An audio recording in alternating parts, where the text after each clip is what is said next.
အမီပေါက်လည်းမရှိတော့ဘူးအမီပေါက်ရဲ့ခင်မုန်းတော်လည်းကောင်းဇနီးတော်လည်းကောင်းပေါ့နော်ကွယ်လွန်သွားပြီဖြစ်တဲ့အခြေအနေတရက်မှာသူတို့ကြံရှိနေတဲ့သားသမီးတွေက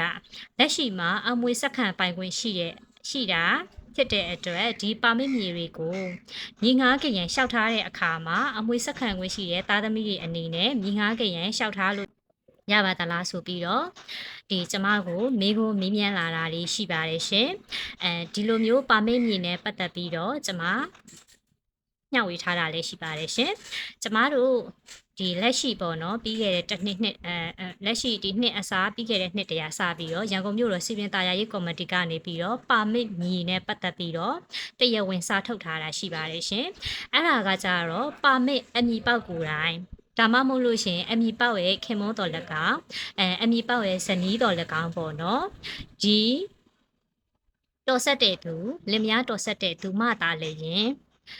မြေငှားကရန်ကိုရှောက်ထားနိုင်တာဖြစ်ပါတယ်ရှင်ဒီလိုမှမဟုတ်ဖဲနဲ့အမီပေါက်ကလည်းကွယ်လွန်သွားပြီအမီပေါက်ရဲ့ဇနီးတော်လက်ကောင်ခင်မုန်းတော်လက်ကောင်ပေါ့နော်ကွယ်လွန်သွားပြီကြန့်ရှိတဲ့သားသမီးတွေရှိတယ်ဒါကြောင့်ကျမတို့ဒီအမွေစက္ကန့်ပိုင်ခွင့်နဲ့ရှောက်လို့ရလားဆိုလို့ရှင်လက်ရှိမှာတော့ဒီအခြေအနေက